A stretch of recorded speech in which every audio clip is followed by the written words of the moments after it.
Lah, posisi dari kami mengatakan bahwa Ubaidillah itu bukan putra Ahmad Al-Hambal.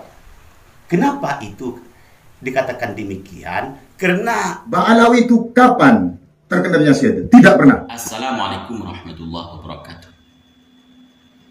Alhamdulillah wassalatu wassalamu ala Rasulillah Muhammad ibn Abdillah wa la hawla wa la quwata illa billah, amma ba'd. Para sahabat santri dimanapun Anda berada,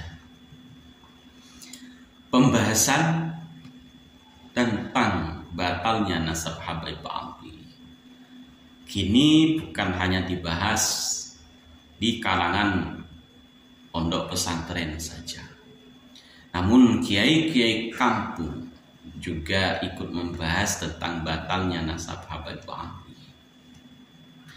Kami juga sering membahas kepada santri-santri kami bahwa nasab Habaib Ba'alwi itu tidak tersambung kepada Rasulullah, bahwasanya Habaib bukanlah keturunan Nabi Muhammad SAW.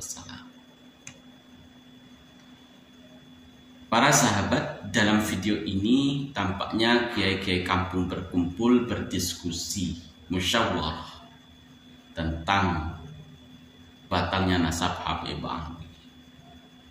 Video ini kami dapatkan dari channel Arah 9. Mari kita simak. kalau ingin sampean itu membenarkan Habib itu keturunan Rasulullah, maka sampean harus menemukan kitab mulai dari abad ke-4 sampai abad ke-8. Adakah kitab yang menerangkan bahwa Ubaidillah itu anaknya Ahmad Al-Muhajir, katanya para habaib. Lah, posisi dari kami mengatakan bahwa Ubaidillah itu bukan putra Ahmad Al-Hambal. Kenapa itu dikatakan demikian? Karena mulai abad ke-4 sampai abad ke-9 kitab tidak ada yang menerangkan bahwa Ubaidillah itu anaknya Ahmad. Bahkan di kitab Asy-Syajarah Al-Mubarakah itu sudah dijelaskan bahwa anaknya Ahmad itu hanya 3. Nah, dijelaskan amma Ahmad al-Hambal fa'akibuhu min salasati banin, bahwa Ahmad itu hanya mempunyai anak 3, Muhammad Abu Ja'far bin Rai wa Ali bin Ramlah wa Husain akibuhu bin Sabur. Itu abad ke-6 menyatakan bahwa anaknya hanya 3. Dalam ibarat Asy-Syajarah Al-Mubarakah ini memakai susunan ismiyah wa akibuhu. Karena itu merupakan kesaksian dalam sejarah, maka Ubaid itu siapa? Kita lihat di dalam Al-Burqatul Musyiqah. Di dalam kitab Al-Burqatul Musyiqah halaman 150 dijelaskan, hakadha huwa guna Ubaid wa huwal ma'ruf inda ahli Hadramaut. Kakek saya itu namanya Ubaid. Terus bagaimana Ubaid ini dipaham, diimplementasikan seakan-akan ini Abdullah. Waqad fahimtu awalan manqulan min tarikhil janadi wa talkhisil iwaji ila akhirih. Dikatakan oleh Syekh Ali As-Sakron, saya memberi paham. Sumber, coba cek, sumber di Abnaul Imam fi Misr Wasam tidak pernah mengatakan Ubaidillah, tidak ada. Apalagi Ubaid.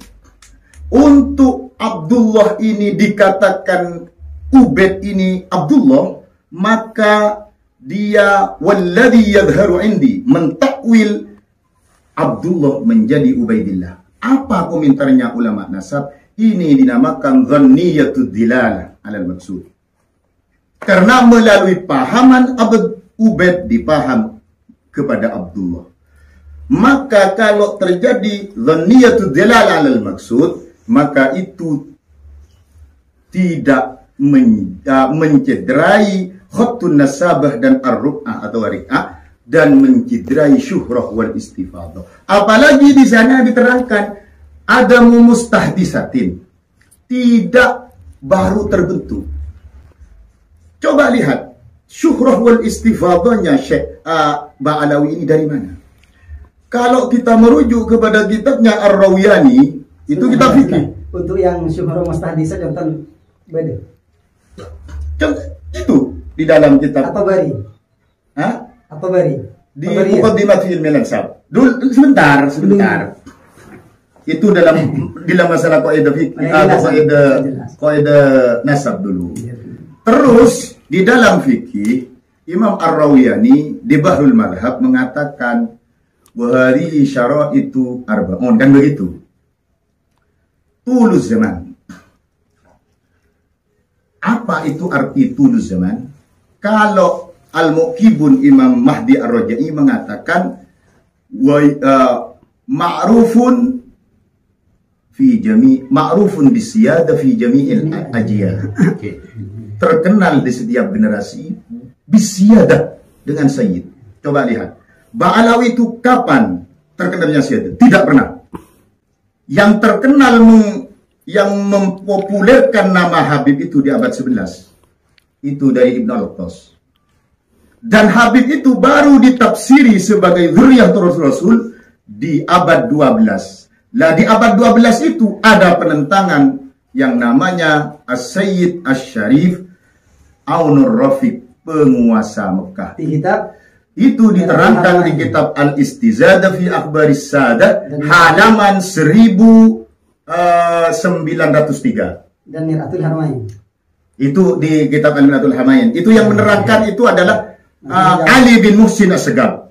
Nanti saya jawab. Begitu. Sudah. Karena Dunyatul Dilalah, maka itu gagal khutun nasabahnya dan juga gagal syuhrahnya. Seperti yang dikatakan I'timadu Syuhrah di dalam kitab Muqaddimat fi.